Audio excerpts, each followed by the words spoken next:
Your old man has fallen from an airplane 128 times and once from a hot air balloon. Sprinted across a valley in Afghanistan with the 1st Infantry as bullets pew-pewed overhead, and accepted more rides with impaired drivers than I care to admit. I've been sent into wildfires and hurricanes, swam with sharks in Galapagos, been surrounded by grizzlies in Alaska, and once hid on the floor of a stalled car in Gaza as a convoy of Hamas fighters rolled by.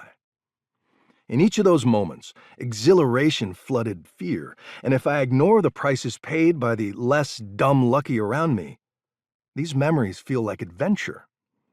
But my narrowest brushes with death came from the sudden change in the basic ingredients of life: oxygen and hydrogen, air and water. The most recent scare came in 2019 on the Italian island of Ischia, a few days before your mom and I checked into the Dubrovnik lighthouse of your provenance.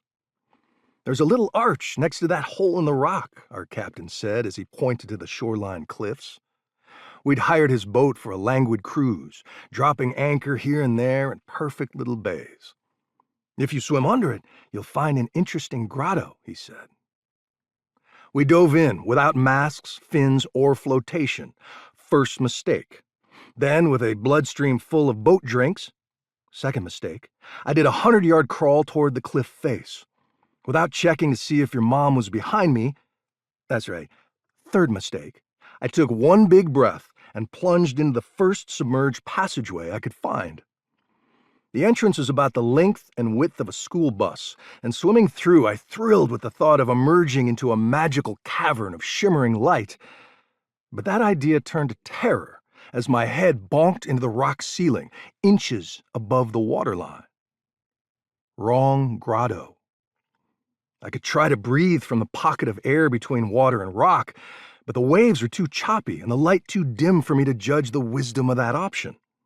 I pictured sucking a lungful of Mediterranean brine and began to panic with the realization that I would have to make it out on the same breath that brought me in. The cliché that life flashes before your eyes is a cliché for good reason. I joined the club that believes it as I watched a supercut of milestones and moments of banality, as I paddled furiously with one hand and clawed the wall with the other. Your mom, paddling in confusion, out in the sunlight. My mom, my dad, their divorce, my divorce, your sister at my funeral.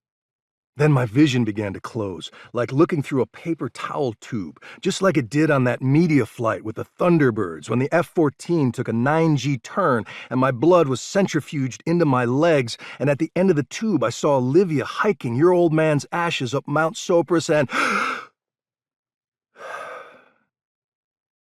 I've never seen you so afraid,